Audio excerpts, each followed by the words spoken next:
L'air et les songes. Essai sur l'imagination du mouvement de 1943 par Gaston Bachelard.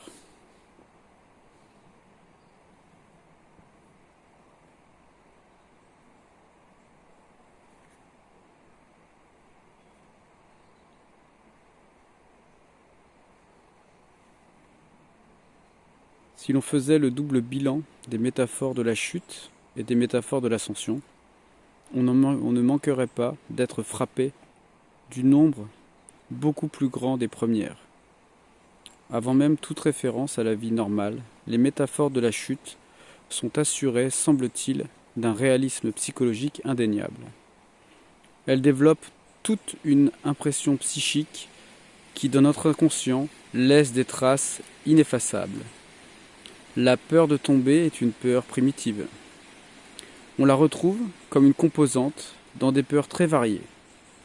C'est elle qui constitue l'élément dynamique de la peur de l'obscurité. Le fuyard sans ses jambes flageolées. Le noir et la chute dans le noir prépare des drames faciles pour l'imagination inconsciente. Henri Vallon a montré que l'agoraphobie n'était au fond qu'une variété de la peur de tomber. Elle n'est pas une peur de rencontrer des hommes, mais une peur de ne pas rencontrer d'appui. À la moindre régression, nous tremblons de cette peur enfantine. Il semblerait donc qu'une psychologie de la verticalité dût consacrer de longues études aux impressions et aux métaphores de la chute.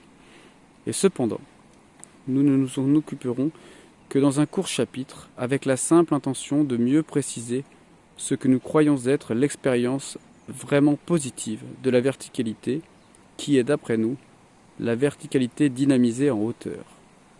En effet, en dépit du nombre et du réalisme des impressions de chute, nous ne croyons que l'axe réel de l'imagination verticale est dirigé vers le haut. En effet, nous imaginons l'élan vers le haut et nous connaissons la chute vers le bas. Or, on n'imagine pas bien ce que l'on connaît.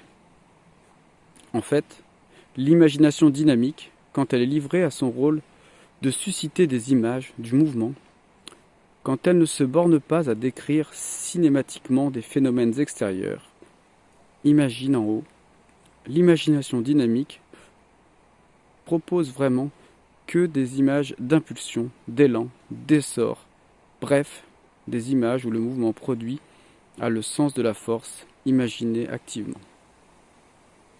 Gaston Bachelard, L'air et les songes, essai sur l'imagination du mouvement, 1943.